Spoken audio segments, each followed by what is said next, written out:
Hey, everybody. Let's keep talking about building the team, remembering that all of us are different. We're all going to take on different parts of this particular work. And so let's find the things that vibe well with the people that we are. Today's video is for the relationship people.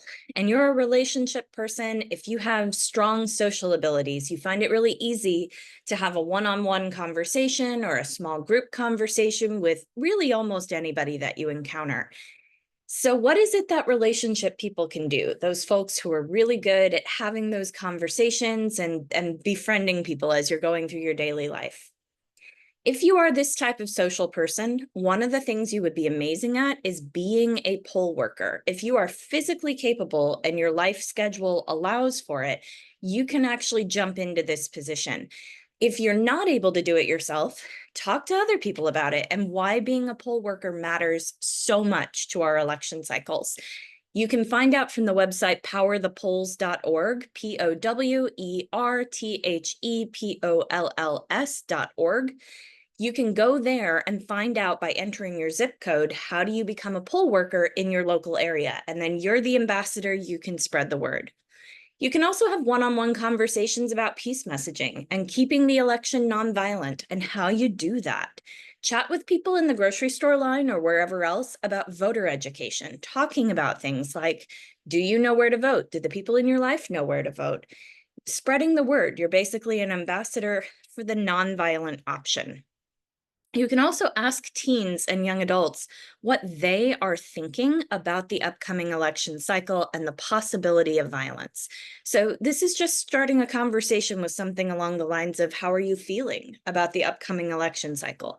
And the first answer that you'll get will probably either be a political answer or an apathetic answer.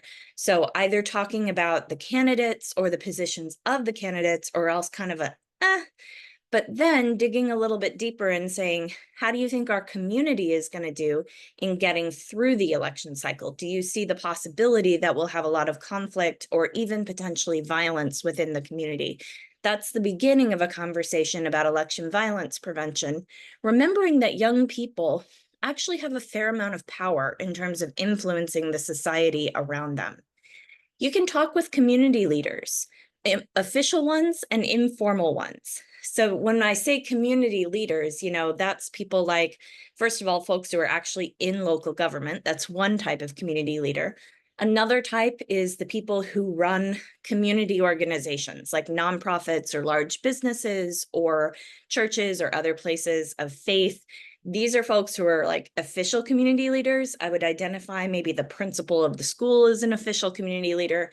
But then also, if you happen to know them, talk with the informal community leaders, the people who just know a lot of people and have a lot of influence, and chat with them and ask them, how are you feeling about the election cycle? Do you think our community is going to get through it without violence? Did you know there are some things that we can do about this? You're spreading the word. You can start building relationships with all types of people. So not just the community leaders, but other people as well, especially people who are not like each other, and then introduce them to one another. This is that building resilient community piece. It's about making sure that the people in the community have connections between the subgroups that exist. That's an enormous service in terms of preparing for the possibility of that shock, that incident that has the potential to create ripples of violence, but it's a lot less likely if you have relationships in place. And then the last one is to go and meet your local police. This is that part about security sector and remembering that the local security sector can be super helpful or super harmful in terms of election violence. And one of the things that makes a huge difference is, do they think of themselves as part of the community that they are policing? And if they do identify with that community, they are much more likely to be helpful. So your role here is going and meeting them, talking to them, getting to know them. It's not a lecture situation. It's you saying, hey, this is the person that I am. I am a community member and a neighbor of yours, and I want to know the person that you are. And can we talk? Do you have a dog? Do you have children? These are the kinds of questions that are relevant in just helping people feel like they are members of the same community. Those are a few of the suggestions for what you might do if you are that social relationship kind of person. And next time we talk, we'll go into what if you're a word person? What if you're a natural public speaker or a natural writer? Then what becomes your role?